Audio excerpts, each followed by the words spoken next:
Modal dari ternak kura-kura. Dari mana? Rekan-rekan ingin ngambil modal dari ternak kura-kura, ada beberapa sumber modal yang dapat kita jabarkan rekan-rekan. Semoga ini bisa menginspirasi rekan-rekan yang ingin mulai beternak tapi bingung dari mana modalnya. Saksikan video berikut ini. Kendala pertama ketika rekan-rekan ingin budidaya kura-kura adalah modal. Kadang kita mencari modal kemana-mana, jauh kemana-mana, tapi kita lupa di dekat kita ada sumber modal. Rekan-rekan yang ingin beternak kura-kura tidak usah berkecil hati apabila cuma punya uang 50.000, cuma punya uang 100.000, cuma punya uang 25.000, itu bisa rekan-rekan beternak kura-kura. Caranya gimana? Kita jabarkan satu-satu sumber modal dan banyaknya yang dihasilkannya. Sumber yang pertama adalah bekerja, kemudian menyisihkan sebagian gajinya untuk membeli induk kura-kura, dan sebelumnya digunakan untuk membangun kolam terlebih dahulu. Jadi buat kolam, kemudian baru membeli indukan kura-kura. Nah, rekan-rekan bisa menyisihkan dari hasil kerja rekan-rekan. Seumpama gaji bulan ini, kalau guru WB itu biasanya 600, 700, 1 juta, maka ada yang 400, itu sisihkan 50.000, sisihkan 20.000. Nanti lama-lama rekan-rekan dapat beternak kura-kura. Itu dengan sisih gaji. Kemudian untuk rekan-rekan yang buruh, gajinya sehari 70.000, sisihkan 5.000, sisihkan 10.000 untuk menginvestasikan di dunia kura-kura. Kemudian yang rekan-rekan yang bergaji besar seperti udah PNS 1 juta, 4 juta, itu sisihkan yang lebih banyak, langsung bikin nggak masalah. Kemudian yang kedua, sumber modal yang kedua adalah menjual kura-kura milik rekannya yang jualan kura-kura. Nah, dari kura-kura yang dijual ini rekan-rekan minta izin dulu, Mas, Mbak, Pak D, Mbak D, saya jualin kura-kuranya, saya minta 1% atau 5% atau 2% dari harga jualnya, atau rekan-rekan ngambil harga sekian dari sana, rekan-rekan jual dengan sistem reseller, itu juga bisa. Tapi sebelum rekan-rekan membeli kura-kura dari daerah itu, rekan-rekan harus dipercaya dulu sama sellernya. Jadi rekan-rekan bisa ngambil kura-kuranya dulu baru dijual, cash and carry. Nah, ambil dulu, bayarnya carry. Atau rekan-rekan dapat uang dulu, kura-kuranya laku, baru rekan-rekan kasihkan uangnya ke sellernya. Itu bisa menjual kura-kura dari rekannya. Itu uangnya, hasil keuntungan itu bisa rekan-rekan kumpulkan, kemudian untuk membeli induk, untuk membangun kolam, dan untuk menambah-nambah induk lagi.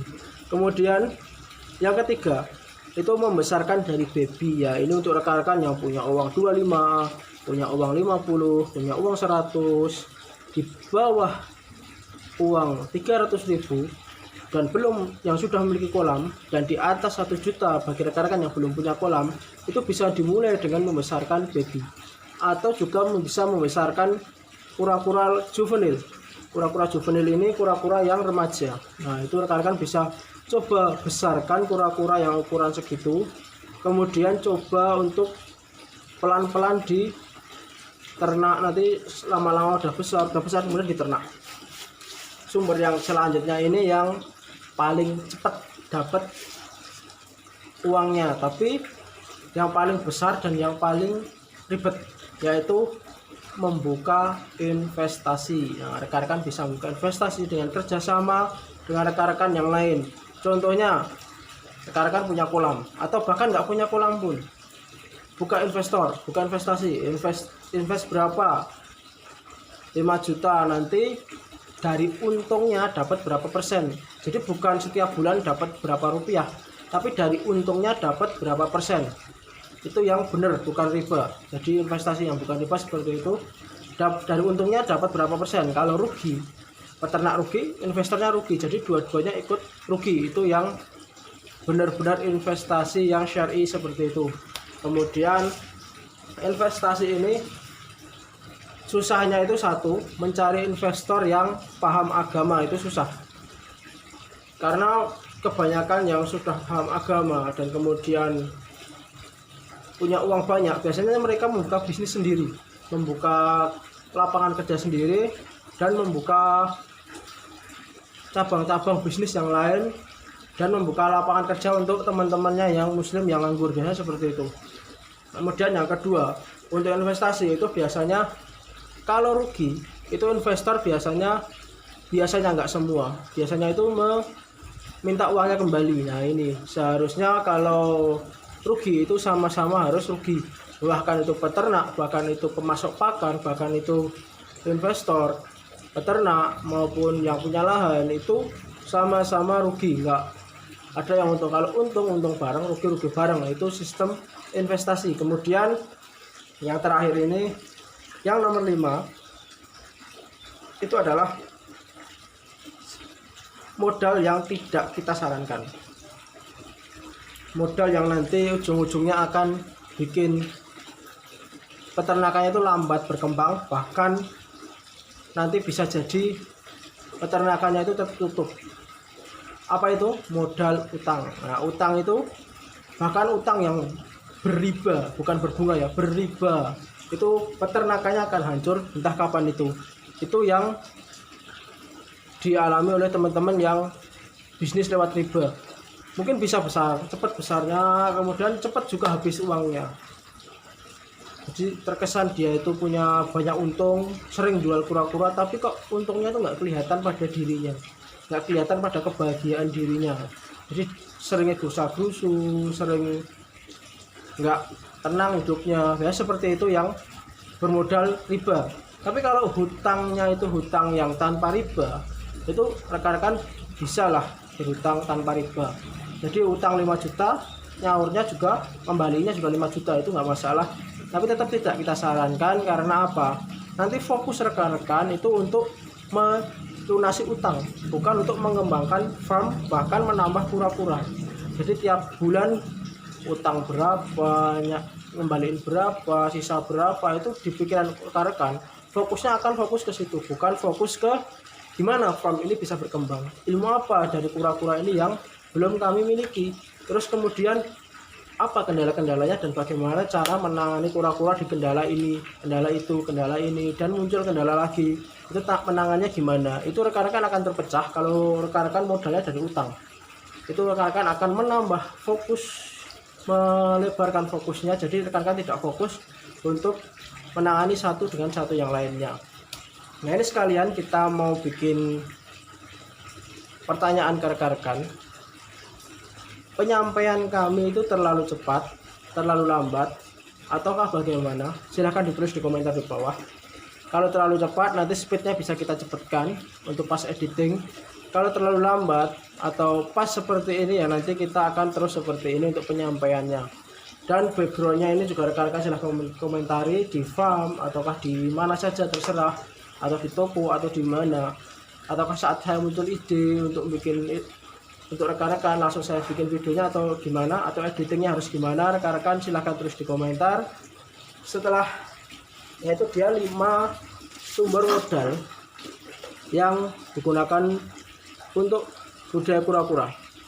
Satu adalah ngumpulin dari gaji, jadi beberapa bulan gaji dikumpulin, digunakan untuk investasi budaya kura-kura. Kemudian yang kedua, menjualkan kura-kura dari rekannya, itu ya jadi reseller, jadi broker, jadi sales kura-kura caranya. Nah, rekan-rekan ini peluang bisnis sales kura-kura. Kemudian yang ketiga, membesarkan dari baby ataupun juvenil. Ini memerlukan waktu yang banyak tapi modalnya dikit.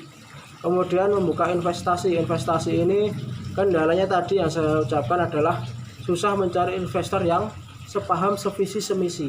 Itu cukup susah. Kemudian yang terakhir yang tidak kita sarankan adalah hutang, apalagi hutang yang memakai riba.